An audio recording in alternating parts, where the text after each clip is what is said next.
We are used to seeing the ocean filled with light, coral reefs, and vibrant colors. But today, we will see more than just that. We are going much deeper.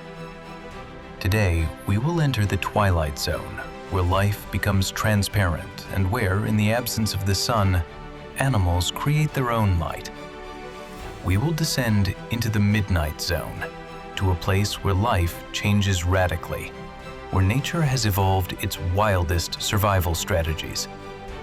And we will reach the Abyss, a place where life no longer depends on the sun and thrives where we once thought it impossible. The oceans are a completely different world, yet this is still planet Earth. Let's begin. This is Mars, a planet located hundreds of millions of kilometers away. Yet, despite the distance, humanity has mapped 100% of its surface, and we've done it with incredible precision, down to just a few meters. We know every canyon, every mountain.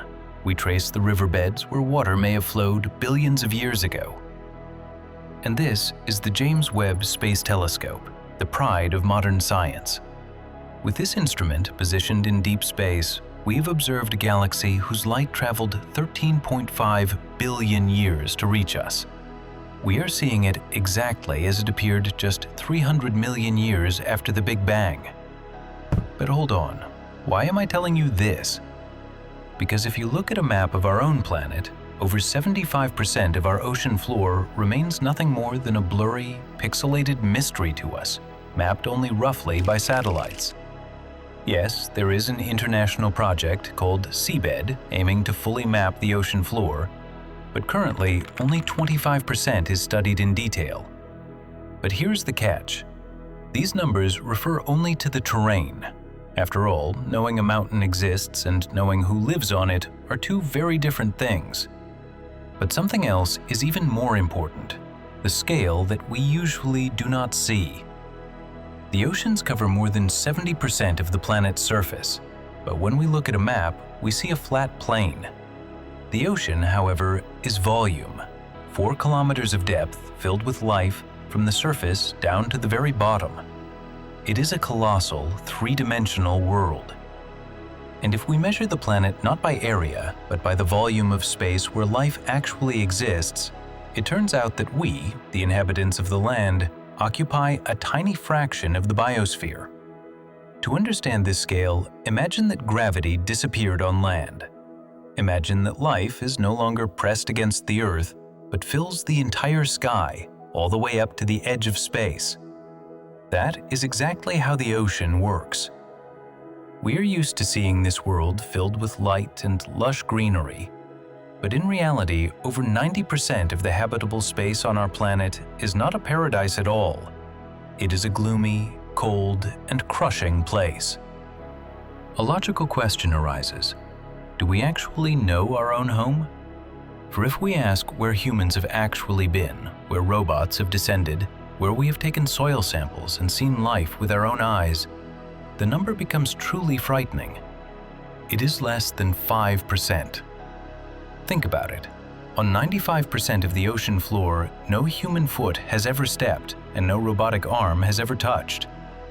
Right now, down there, entire ecosystems exist, along with giant ridges and life forms we do not even suspect. Simply put, we live in an apartment where we know what the balcony looks like, but we have no idea what is happening in the living room. Why is this the case? It is because there are 3 main enemies of the explorer, and all of them are waiting for us in the deep. The first enemy is pressure. The ocean is a monstrous press. Just imagine, for every 10 meters we descend, the pressure increases by 1 whole atmosphere. At a depth of 1 kilometer, that is already 100 atmospheres. In the deepest point, the Challenger Deep, the pressure exceeds atmospheric pressure by 1,100 times. To understand this nightmare, imagine standing on the ocean floor.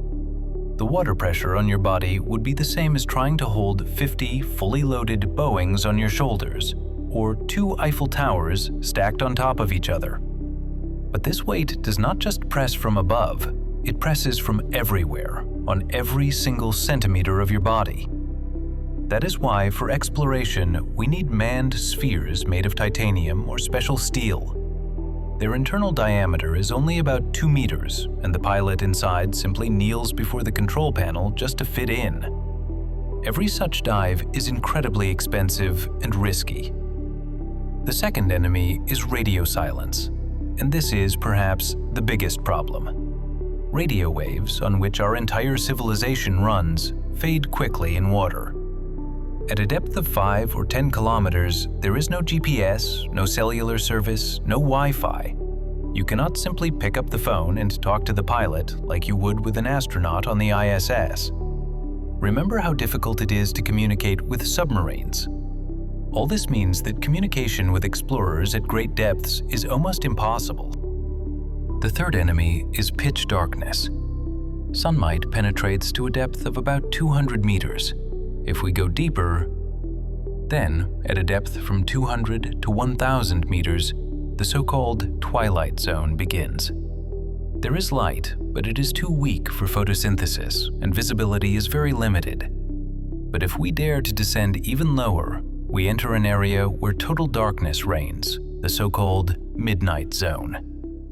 This is a giant black void, larger than all other habitats of the world combined. Given that the average depth of the ocean is about 4 kilometers, and beneath it lie the abyssal plains, endless underwater wastelands that occupy half of the entire world ocean floor. All this is a colossal, boundless space teeming with life, but it operates by completely different, alien rules. In fact, right here on Earth, there exists a parallel universe, a world where time flows differently, where evolution took a path we can hardly even imagine. Here live invisible creatures that completely vanish in the water, and predators that light their own lights in the eternal darkness to lure prey into a trap. Here, there is a mind unlike ours, an intelligence distributed throughout the body capable of solving complex tasks, and organisms that do not live off the sun but feed on the energy of our planet's core. We spend billions searching for extraterrestrial civilizations in distant space, but they are right here. They are swimming beneath us. They hold secrets of the origin of life that we are only beginning to guess at. Welcome to the ocean. Let us descend together into this abyss and try to discover what it is hiding.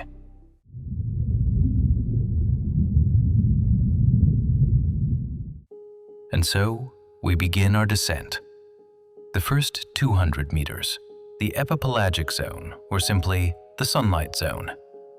This is the only layer of the ocean permeated by the sun.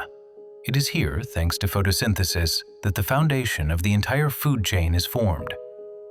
At first glance, this world seems familiar to us, but the openness of this space dictates extremely harsh conditions. There is practically nowhere to hide. Surrounding you is nothing but a blue abyss stretching for many kilometers. That is why evolution here took a unique path. To survive in plain sight, the inhabitants had to develop not only speed, but also exceptional intelligence. We will look at those who managed to adapt to this open water. And let's start with those we are used to considering closest to us in intelligence, the bottlenose dolphins. We often perceive dolphins through the lens of oceanariums as eternally smiling friends of humans. But this smile is merely an anatomical feature of their jaw structure. In the wild, their behavior is far more complex than it might seem. Dolphins possess an incredibly developed brain. In terms of brain-to-body mass ratio, they are not far behind humans, and they use this resource to its full potential. The main tool of their survival is hidden from our eyes. It is echolocation. Dolphins literally see the world with their ears. In the frontal part of their head, there is a fatty lens that focuses sound clicks. Bouncing off objects, this sound returns, and the dolphin's brain instantly processes the signal, creating a detailed acoustic picture. It is extremely difficult to hide from them. They sense the shape, size, and density of prey, even in absolute darkness or murky water. Dolphins possess self-awareness.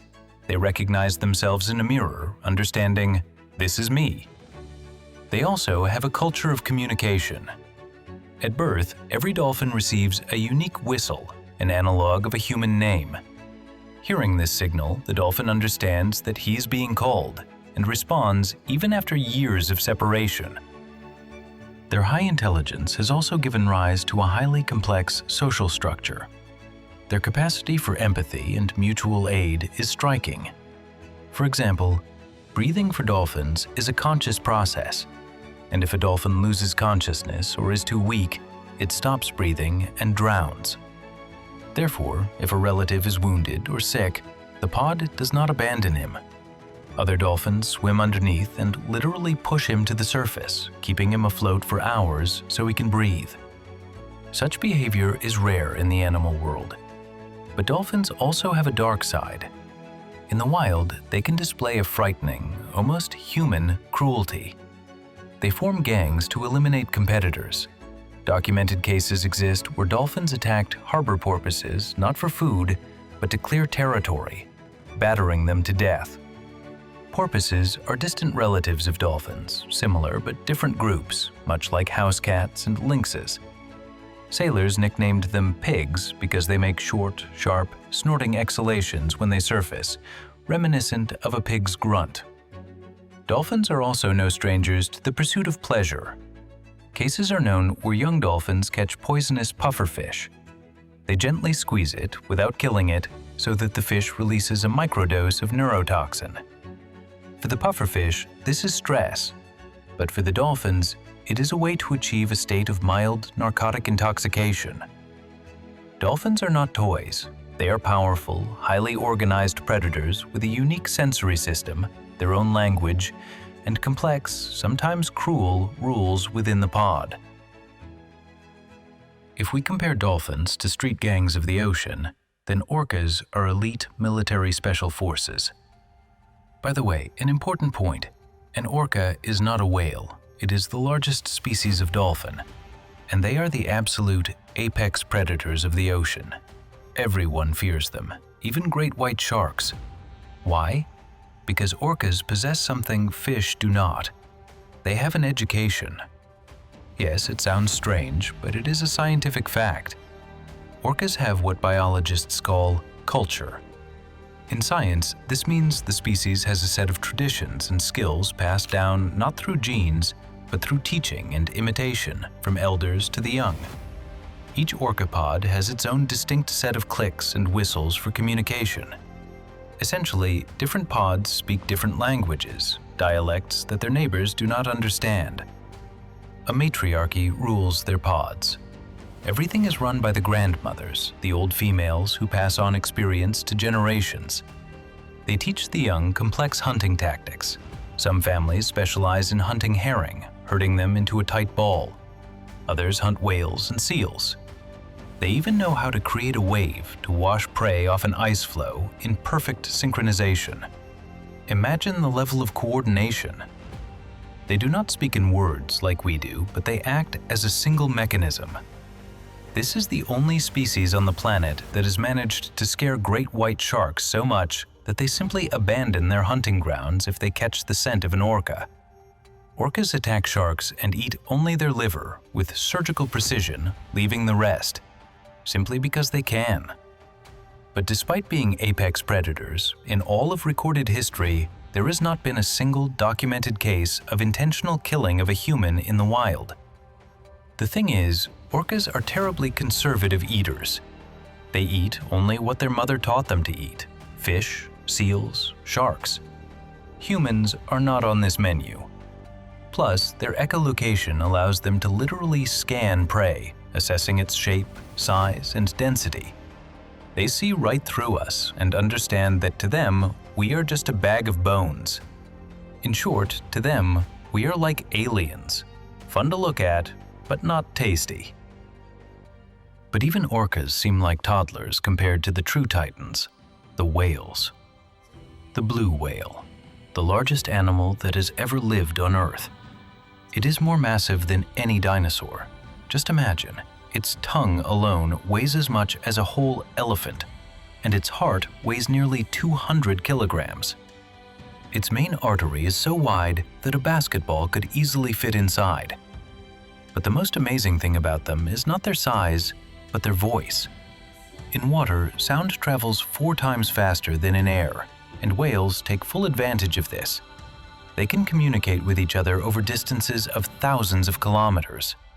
Imagine, one whale sings a song off the coast of Ireland, and another hears it somewhere in the Atlantic. They have their own hits. One year, all the whales of the ocean sing the same melody, but the next year the fashion changes and they learn a new song. Why? We do not know. Perhaps it is simply art for art's sake. But even such immense size did not protect them from humans. These giants almost disappeared because of our lamps. The thing is, in the 19th century, whales were seen not as a miracle of nature, but as floating fuel tanks. Whale oil lit the streets of London and New York and lubricated factory machines. The population was on the brink of total extinction. And do you know what saved them? Not environmentalists, but oilmen. It was the discovery of oil refining and the appearance of cheap kerosene that made the dangerous hunt for whales pointless. Black gold literally gifted life to the largest creatures on the planet and saved them from complete annihilation. Now, let us look at other inhabitants of this layer who lead a less secretive but no less interesting lifestyle. In the open ocean, there is nowhere to hide, and the evolution of some species has undertaken interesting experiments. Take, for example, flying fish. When large predators hunt them, their only chance is to catapult into the air, using their tail for an extra push, and glide over the waves for hundreds of meters. But even in the air, they are not safe. Seabirds, such as frigate birds, await them, easily catching them on the fly. Flying fish are literally caught in the crossfire. If they go too high, a bird grabs them. If they go too low, a fish eats them. That is how they live. But cat sharks went a different way. To us, they look like ordinary brown fish blending in with the bottom. But if you looked at them through the eyes of another shark, you would see a neon sign. They possess biofluorescence. They absorb blue light and re-emit green, a signal that in all likelihood they use to communicate with each other. And now, meet the cobidai fish. Most likely, you have already seen it in viral videos. This is that cheeky fish with a human face that always gets in the way of divers, interferes with work, and demands attention. It looks like just a funny and very curious fish with a bump on its forehead. But their life cycle is far more interesting than their appearance. The fact is, every stern male cobidai with a huge forehead was once a female. Their life path looks like this. The fish is born a girl, grows, swims, but when she reaches a certain size, the body triggers a complete transformation. The fish retreats into shelter and after a few months returns as a male. The bump on the head swells. It is a sign of status. The character becomes aggressive, and yesterday's female takes control of the harem, in which she herself recently lived. Why does nature need such complexities? It all comes down to competition. Being a small male in this species is pointless. You have zero chance of reproduction. You will simply be destroyed by competitors. Therefore, nature came up with the perfect strategy. While you are of medium size, you are a female. And only when you become powerful enough to physically toss rivals aside does the mechanism of turning into a male kick in. But all these are fish and mammals. We have at least something in common with them, a spine, bones. But now, let us look at those who truly look like aliens on this planet. Cephalopods, the giant Pacific octopus. This animal possesses the largest brain among invertebrates. And inside it, there is a secret. 2/3 of its neurons are located right in the tentacles, meaning each of them can think independently. If a tentacle is cut off, it will continue to catch food and try to put it into a mouth that is no longer there. The octopus has no skeleton, no shell, not even a permanent body shape. Yet it solves problems at the level of mammals. Moreover, they are true masters of infiltration. An octopus weighing 50 kilograms can squeeze through a hole the size of a coin because it has no bones. at all. The only hard part of the body is the beak, about 5 centimeters in size. If the beak fits, the whole octopus fits. These animals cause quite a bit of trouble for fishermen who leave traps. The octopus literally flows through the mesh inside the trap, like water. It calmly eats all the crabs and then flows back out just as easily.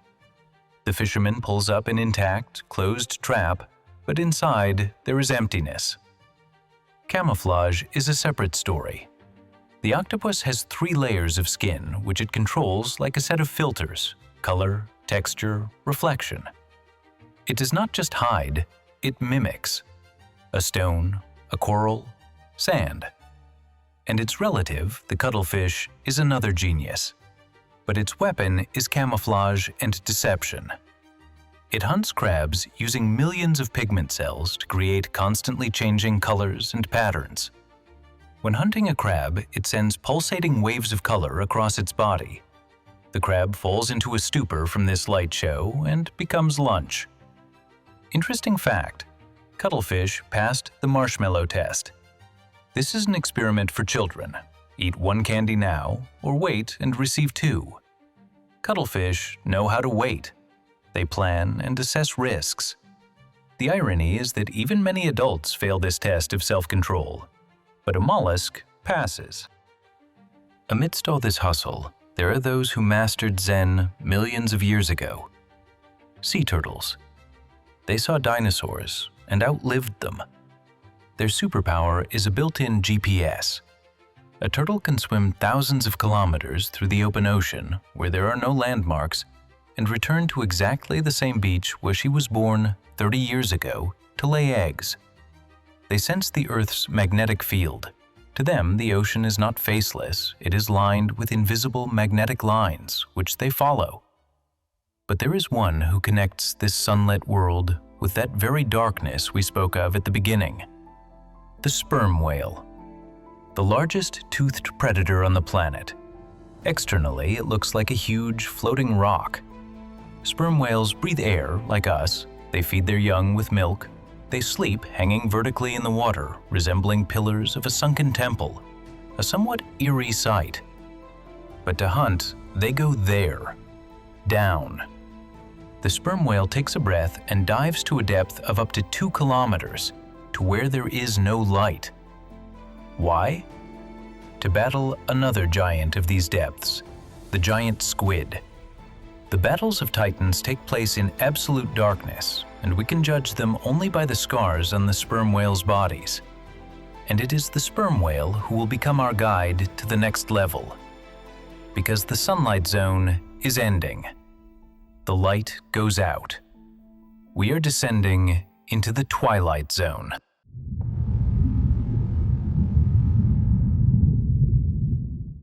And so, we follow the sperm whale and cross the 200-meter mark.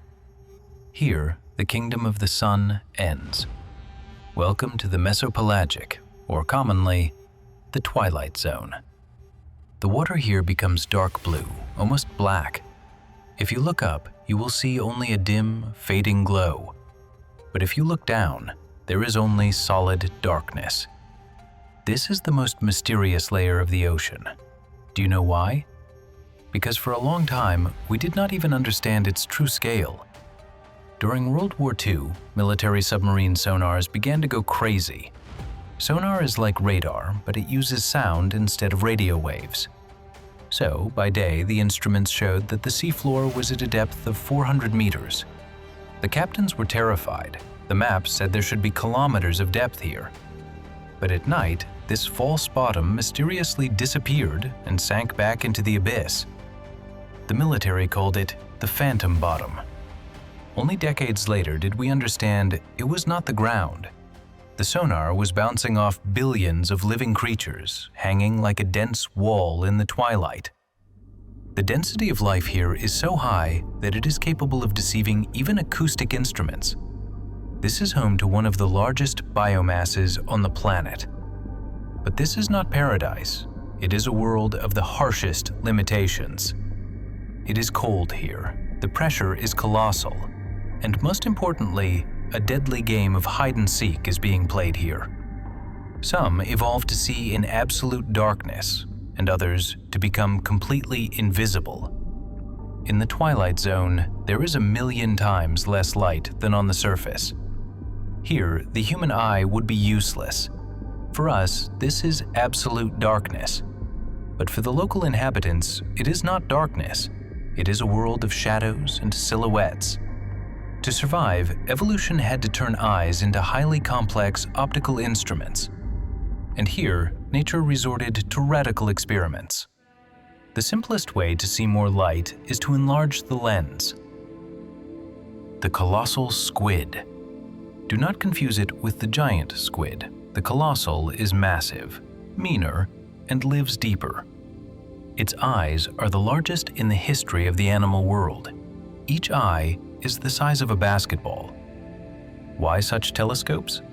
Scientists have found out such eyes are needed primarily not only to see prey, but also to spot light from movement. When a predator approaches the squid, for example, a sperm whale, it disturbs the plankton and it starts to glow. The squid sees this faint cloud of light from 100 meters away and manages to escape. It works like an early warning system. Other fish, for example, the hatchetfish, went a different path. Their eyes turned into telescopes pointed forever upwards. They cannot rotate them. These are tubular eyes. They work like binoculars, which are always aimed strictly up. The fish sees only what is happening above it. It has no interest in what is on the side. It is important to see the black silhouette of food against the dim upper light. But the most incredible creature here is the barrel eye fish. Looking at it, it is hard to believe that such a creature could appear in the process of natural evolution. The front part of its body is a transparent dome filled with crystal clear gel.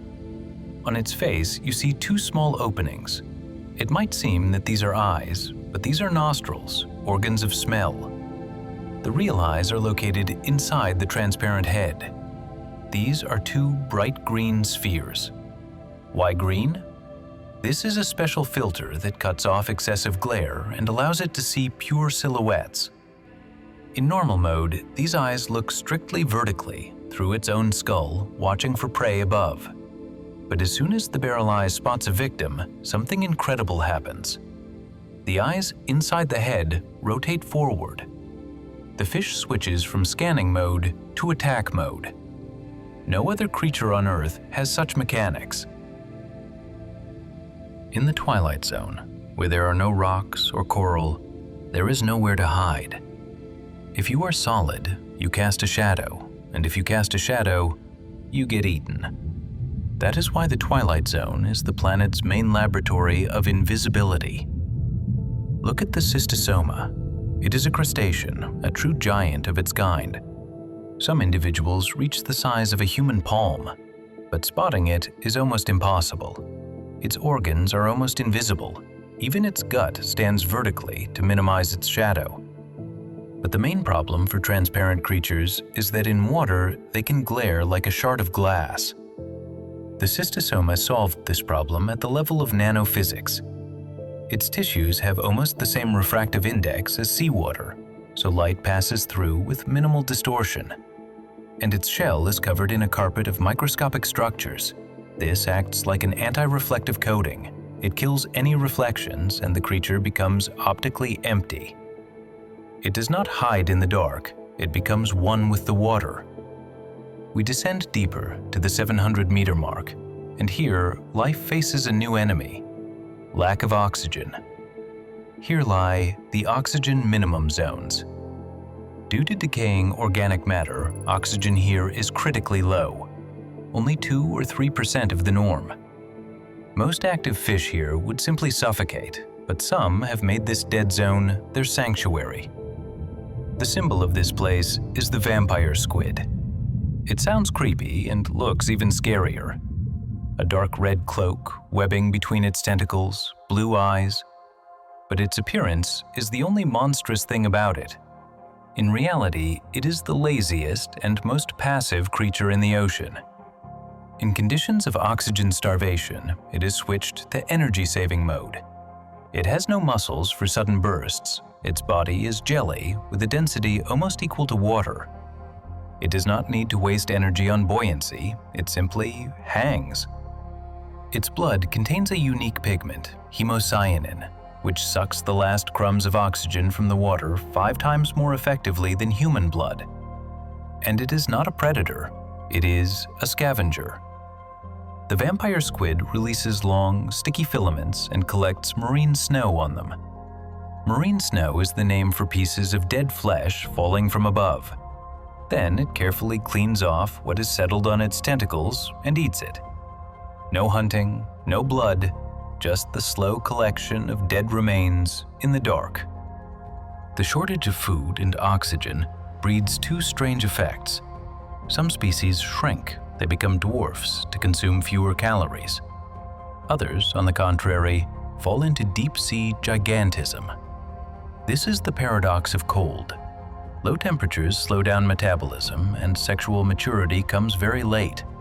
Therefore, animals grow slowly, but for a very long time. That is exactly why creatures familiar to us turn into titans here. Look at the giant isopod. On land, its relatives, the woodlice, are the size of a fingernail. Here, they grow to the size of a football. These are bottom-dwelling tanks, encased in armor, capable of surviving without food for years. Or siphonophores. On the surface, jellyfish live for 1 season. Here, colonies of siphonophores grow for decades, stretching into living, glowing ribbons up to 50 meters long. It feels as if, in the Twilight Zone, time flows differently. But the main feature of this world is living light. Here, in the dark, about 80% of animals glow. This phenomenon is called bioluminescence. This process is pure chemistry.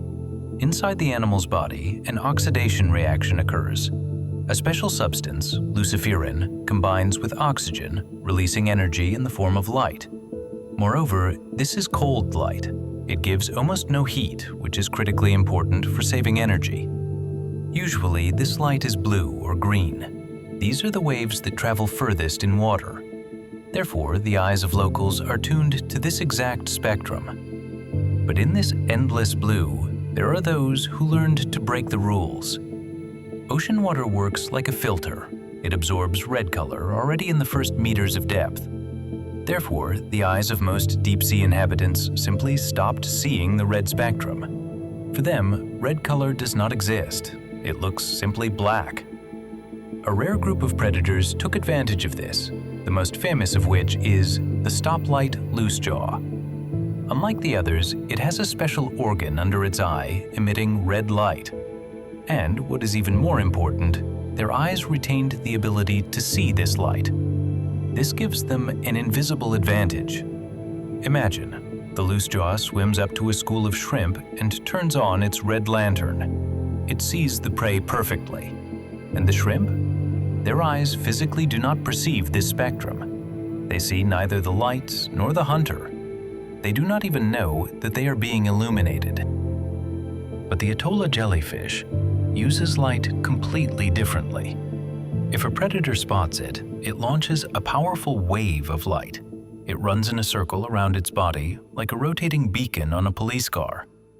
The thing is, the jellyfish itself cannot fight back, so it puts on a light show to attract the attention of an even bigger predator. Its signal literally screams, "Food is here, come and get it." The attacking predator realizes that something bigger will swarm to this light and eat him. And most often, in panic, it drops the jellyfish and vanishes. The Atolla survives by pitting one predator against another. But this is not cold calculation, it is natural instinct. But the most grandiose event in the Twilight Zone does not happen alone. It happens collectively, every night. As soon as the sun goes below the horizon, the great vertical migration begins. This is not just the movement of schools of fish, it is the movement of billions of tons of biomass. Zooplankton, krill, jellyfish, hatchetfish, squid. This entire armada begins a synchronous ascent to the surface. Why? It is simple. Food is there. On the surface, phytoplankton accumulates the sun's energy all day long. And every night, small animals rise up to eat while the daytime predators cannot see them. With the first rays of dawn, like vampires, sensitive to light, they retreat back into the dark depths, down to 500 or 800 meters. Hidden in this migration is a mechanism that concerns each of us. Scientists call it the biological carbon pump. Feeding in the upper layers of the ocean, these creatures absorb carbon, which was originally captured from the atmosphere, and then they descend and transport this carbon to the deep. This happens through the natural release of waste and the death of organisms. Carbon, packed into dense organic pellets and animal bodies, falls to the bottom. If these particles sink deep enough, carbon is removed from the atmosphere for a decade, and sometimes for a century. Just think about it. These strange, slimy, bug-eyed creatures work like a giant planetary filter. They physically pump greenhouse gases from the atmosphere into the depths of the ocean. This does not mean that without them we would die immediately, but if this pump stopped, the concentration of carbon dioxide in the atmosphere would start to rise much faster. The ocean would lose its ability to soften climate blows, and the planet's climate would become less stable. It might seem that we know a lot about the Twilight Zone, but in reality, it is a white spot on the map of biology. By the most conservative estimates, 90% of species living in this depth are still not described by science. Probably a stop signal should have gone off in many heads right now. Wait, where did this figure come from? How can scientists claim that they have not discovered exactly 90% and not 20 or 50? After all, to calculate the percentage of the unknown, you need to know the total number of species. And if you have not discovered them, then how did you count? Actually, the answer lies in genetics. Scientists use a method called environmental DNA. Imagine, you scooped up a bucket of water from a depth of 500 meters. Floating in this water is an invisible broth of scales, mucus, and cells of everyone who swam there. Scientists extract DNA from this water and run it through a database of all animals known to science. And the result is shocking every time. The computer finds thousands of genetic chains, but about 90% of them return the result, no matches found. That is, we hold the genetic passport of a creature in our hands. We know it is there, but we have neither its photo nor its name. It is like finding fingerprints at a crime scene that are in no database in the world. We lower hydrophones down there and hear sounds, low-frequency hum, strange crackling, but we have no idea who is making them. There, in the dark, right now, giants are swimming that the human eye has never seen. The Twilight Zone is the last great frontier on our own planet. But we continue the dive. The pressure becomes crushing. The temperature drops almost to zero. We are leaving the Twilight Zone. Ahead is the 1,000-meter mark, the Midnight Zone, a place where shadows end and absolute, eternal darkness begins.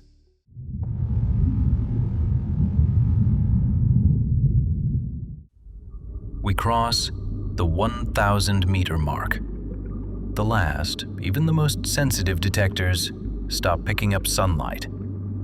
We are entering the Midnight Zone. If you combine this zone with the even deeper layers, it turns out that the vast majority of our ocean's volume is hidden right here, in this eternal darkness. The temperature here stabilizes at around 2 degrees Celsius. At the entrance to this zone, the pressure is about 100 atmospheres. That is 100 kilograms on every square centimeter of the body.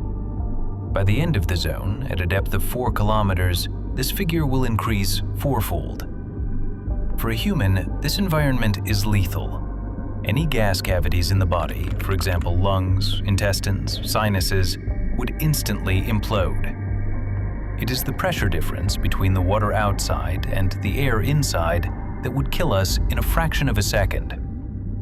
I am sure a logical question has arisen in your mind. How can life exist at all in such hellish conditions? The answer is simple. They gave up on air. To avoid fighting the pressure, they adapted to it. Local fish have no swim bladder, and their bodies consist almost entirely of water and jelly-like tissues. And water, as known from physics, is practically incompressible. Moreover, nature changed them at the molecular level. Their cells contain special substances, osmolytes. They work like a scaffold, preventing proteins from deforming under the monstrous press. The pressure simply passes through, meeting no resistance. They do not feel the weight of the ocean, just as we do not feel the weight of the atmosphere. But for local inhabitants, the main problem is not pressure, it is hunger. Here, at a depth of 2 or 3 kilometers, only 5% of organic matter reaches from the upper ocean layer. The chance of encountering prey here is vanishingly small. Therefore, the rule of survival in the midnight zone sounds like this. If you find food, you must eat it. All of it, no matter what size it is. The ideal machine for this is the gulper eel. It is also called the pelican of the deep. A quarter of its body length is taken up by a massive head. The anatomy of this predator is honed for one single strike. Its jawbones are mobile, and during an attack, they swing open unnaturally wide, creating a giant funnel. And the stomach possesses extreme elasticity.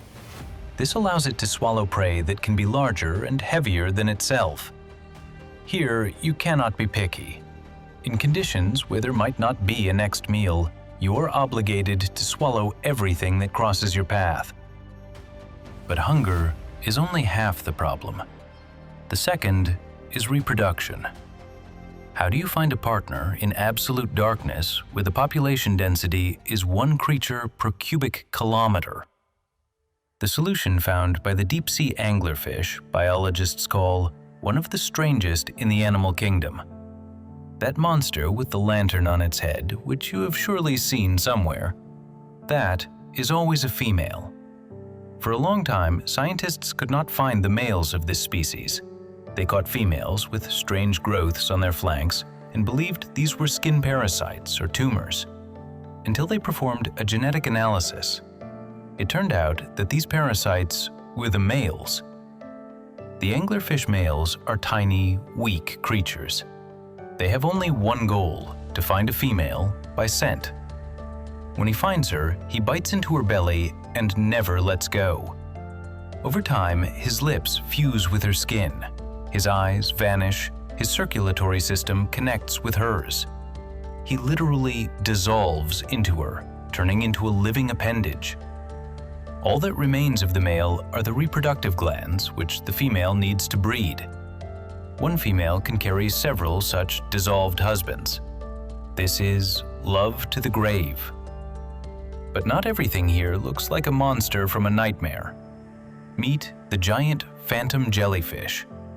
It is one of the largest inhabitants of the deep, but meeting it is incredible luck. In the entire history of observation, humans have seen it only about 100 times. It has no venomous tentacles and it does not glow. It is the color of dark velvet. Its dome is more than 1 meter wide. But the most impressive thing is its tentacles, or more correctly, oral arms. These are giant, soft ribbons stretching behind it for 10 meters. It swims in the dark, slowly and hypnotically, and its hunting method is maximally simple. It does not sting its victim, it embraces it. The jellyfish simply envelops with its silky trails everything that crosses its path, tangling the prey in the folds of its body. In the midnight zone dwell creatures that have hardly changed in the last 100 million years. These are living fossils. In conditions of eternal cold and food shortage, life processes here switch to a mode of radical energy saving. Metabolism slows down, growth stretches over decades. That is exactly why deep-sea species often live incredibly long. A vivid example is the Greenland shark, which inhabits the upper part of this dark zone. It grows only 1 centimeter a year, and it can live for more than 400 years. Some of them still remember the times when humans sailed the oceans on wooden frigates. The Greenland shark is one of the slowest vertebrates on the planet. Its speed rarely exceeds 1 kilometer per hour. It rarely hunts actively. The basis of its diet is carrion, dead fish, whale carcasses, and seals sinking to the bottom.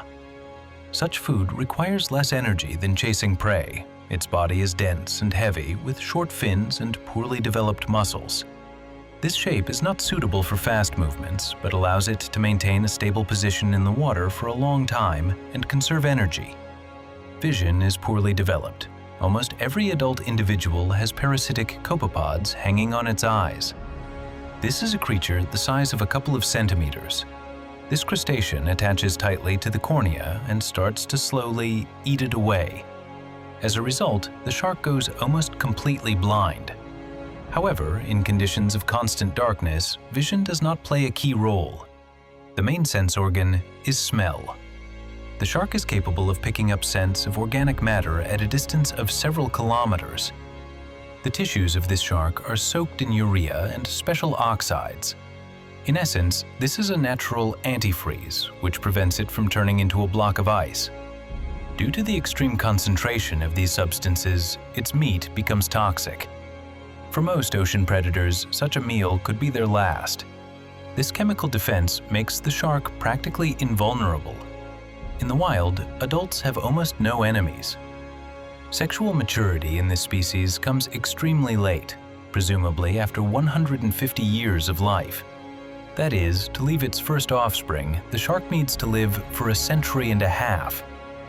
Any death of an adult is a loss of a huge reproductive resource which cannot be replenished quickly. The Greenland shark is one of the few predators that lives in several ocean zones at once. The shark constantly migrates up and down, moving between depths depending on temperature and food availability. But just so you do not think that only nightmares live here, look a little lower.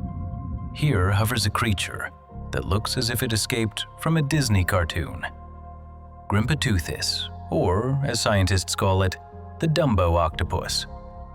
It has no webbing like the vampire squid. Instead, it has 2 funny fins on its head, resembling the ears of the baby elephant Dumbo. It does not use jet propulsion like ordinary octopuses. That is too energy-consuming. It lazily flaps its ears, hovering over the abyss. This is the deepest dwelling octopus in the world. It has been found even at a depth of 7 kilometers. There is no change of day and night here, no seasons. The environment for local inhabitants remains unchanged for millennia. 3,700 meters. This is the average depth of the world ocean. We are approaching the lower limit of the water column. Ahead, the bottom appears. We are entering the zone of abyssal plains. At first glance, this is an endless desert of silt, which depends entirely on food remnants falling from above. But right here, in the gloom, rare oases are hiding, where life breaks all familiar rules. There lie the points where organisms receive energy not from the distant sun, but from the scorching core of our planet.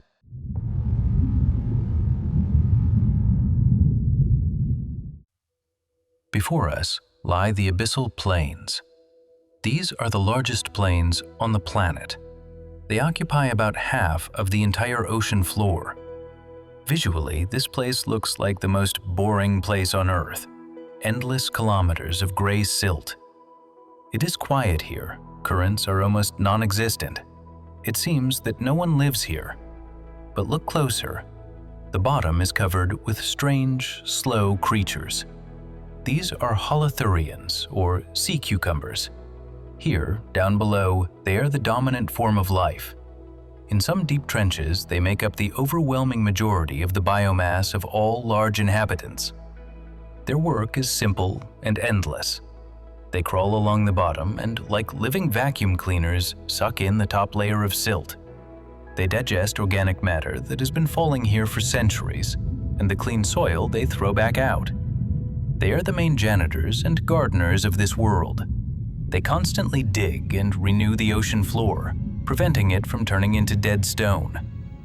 But sometimes an event occurs here that changes everything. A dead whale falls to the bottom. Since the ocean is vast, for a specific spot on the floor, this is a stroke of rare luck. One such carcass is enough to replace the entire volume of marine snow that would have fallen here for 100 or even 200 years. A crowd gathers instantly around the carcass. First, large scavengers arrive at the scent, deep-sea sharks and hagfish. They tear through the thick skin and devour the meat. Behind them, small amphipods and grenadiers follow. The meat is stripped away very quickly. Literally in a few months, only a bare skeleton remains of the huge whale. This is where the most interesting part begins. Zombie worms settle on the bones. They have neither a mouth nor a stomach. To the eye, it is just a red, fuzzy coating on the bones. These worms grow into the skeleton like tree roots. Bacteria inside them release acid, dissolve the hard bone, and the worm reaches the fat hidden within. One such skeleton can feed the ocean floor for decades to come. For a long time, it was believed that all life on Earth, in one way or another, depends on the sun.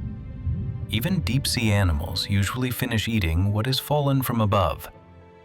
But in 1977, near the Galapagos Islands, scientists found something that completely changed our understanding of life. These were black smokers. To the eye, they look like smoking factory chimneys, but in reality, these are hydrothermal vents, cracks in the seabed from which water blasts under pressure. Dissolved metals and sulfur give it the black color. The temperature in such a jet is furious. It can reach 400 degrees. Water does not turn into steam only because of the huge pressure which forcefully holds it in liquid form. But this is not what surprised the scientists. What surprised them was that life was teeming around these boiling springs. Research showed that this is the first place on Earth where the ecosystem does not depend on sunlight at all. Instead of photosynthesis, chemosynthesis works here. Local bacteria learned to take poisonous hydrogen sulfide, which comes out of the seabed, and convert it into nutrients. They literally make food for themselves out of chemistry and heat. The inhabitants of these places look very peculiar. Take, for example, the giant tube worms. These are white tubes, 2 meters high, with bright red tips. They have neither a mouth nor a stomach. They simply do not need these organs. Billions of bacteria live inside the worm. The worm works like a pump. It collects hydrogen sulfide from the water and passes it to the bacteria, and they, in return, convert chemistry into nutrients and feed the host. This is total autonomy. They do not depend on external food at all. And nearby lives the chrysomelon snail. It is unique in that it wears real metal armor. This is the only known animal that uses iron to build its body. It takes iron sulfide straight from the hot source and reinforces its shell with it, as well as creating metal scales on its foot. Such armor protects perfectly against crabs trying to crack it. So before us are amazing examples of life's adaptation. If you cannot defeat a poisonous environment, become part of it. But there are places where the ocean goes even deeper. We leave the volcano zone and descend into giant fractures of the Earth's crust. Depth, 11 kilometers. Challenger Deep, the deepest point of the planet. The pressure here is beyond the limit, more than 1,000 atmospheres. That is more than a ton of weight on every square centimeter of surface. It is quiet, cold, and absolutely dark here. But even here, there is life. The survival record holder is the Mariana snailfish. This is the deepest dwelling fish scientists have ever found. By appearance, it looks nothing like a deep-sea monster. It has no scales, the skin is pink and almost transparent. It looks fragile, like wet paper. But the paradox is that this creature swims calmly where any military submarine would simply be crushed. For a human to descend here, we have to build submersibles out of super strong titanium with walls tens of centimeters thick. But this fish has no armor. Its secret lies elsewhere. Inside, there is no air, and the bones are flexible. It does not resist the pressure. It became part of it. It seems that here, at the most inaccessible point on Earth, nature should have remained virgin, pure. But it is not so. A few years ago, at the bottom of the Mariana Trench, at a record depth, a research submersible stumbled upon an object. It was not a new species of squid, and not an ancient monster. It was a plastic bag. Our garbage footprints reached the bottom sooner than we did. Humanity has always looked up. We are obsessed with the stars. We spend billions of dollars to see galaxies, light from which traveled to us for millions of years. We know the map of Mars better than the terrain of our own planet. But the joke is that the most alien and unexplored world is not in space. It is here, just 11 kilometers from the surface, down below. We search for extraterrestrial life on the icy moons of Jupiter and Saturn, on Europa, on Enceladus. We make guesses about what it might look like, but we do not need to guess. It is enough to turn on a spotlight in our bottomless ocean. Creatures that feed on poison, organisms that live under pressure of 1,000 tons, animals that glow to communicate in eternal darkness. They are living proof that life is possible in any, even the most hellish conditions. And it is quite possible that right here, near the boiling cauldrons of hydrothermal vents, billions of years ago, that spark was ignited which today allows us to look at the stars and ask questions. The ocean is not just water, it is our inner space, huge, frightening, and almost untouched. At this moment, we have seen with our own eyes less than 5% of this world. And that means that the most important discoveries in the history of humanity are still ahead. Friends, our dive has come to an end. If this journey into the abyss was interesting, support the video with a like. It helps us surface in recommendations and make new videos. Thank you for being with us. See you on the surface.